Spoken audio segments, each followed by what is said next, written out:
This man owned a mansion. This woman held a royal title. Both of them became pirates.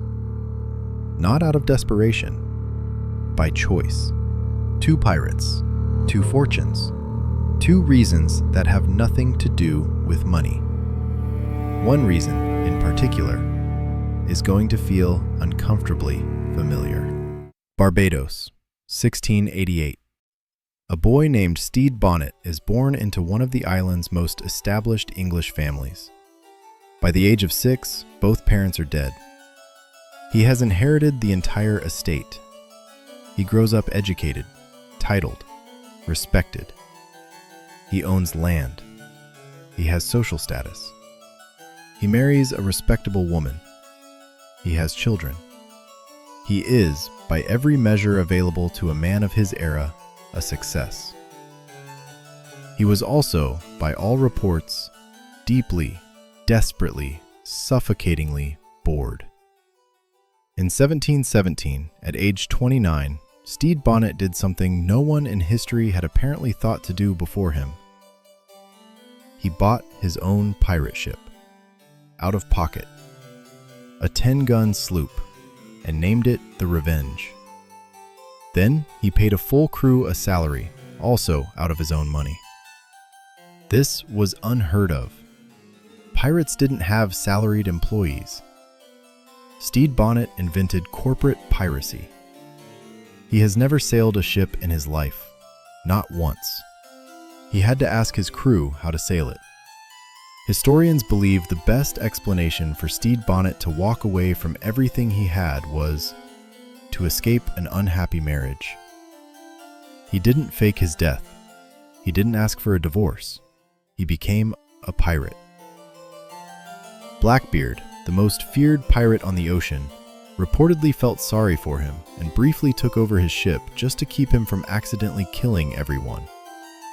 The most dangerous pirate in the Caribbean was babysitting a plantation owner who bought a boat to avoid going home.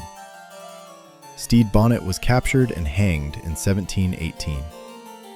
He had been a pirate for barely 14 months. And he probably went out happier than he came in. While Stede Bonnet walked away from a life that fit perfectly, the next one was never going to let that life fit her in the first place. County Mayo, Ireland, around 1530. Grace O'Malley was born into Irish royalty.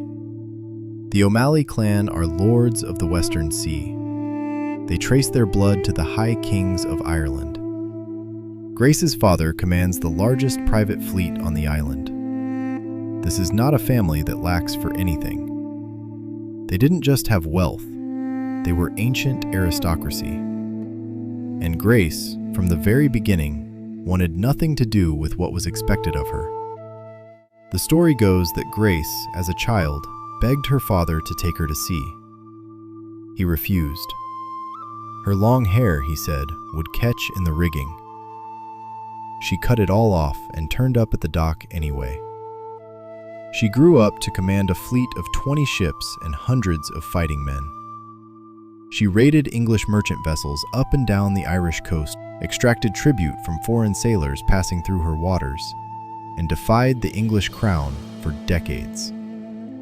The English government called her the nurse of all rebellions. They meant it as an insult. She wore it like a crown. Grace eventually came face to face with the one woman in the world powerful enough to challenge her.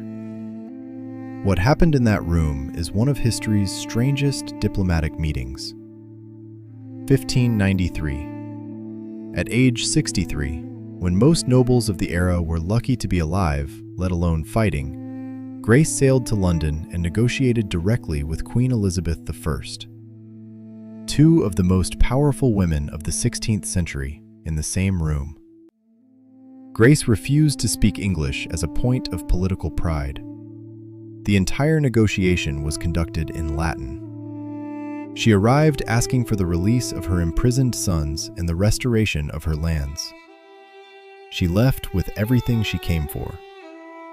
Queen Elizabeth controlled an empire. Grace O'Malley controlled the room. Grace O'Malley never stopped. She was still commanding raids into her 70s. A man who had everything and bought a boat to escape it. A woman who had everything and refused to stay on shore. Neither of them needed the sea. They chose it. The next two pirates had no interest in freedom. They wanted something far more specific. Revenge. If you like this video and want more such stories lost to history, hit like and subscribe to Plunders and Prey.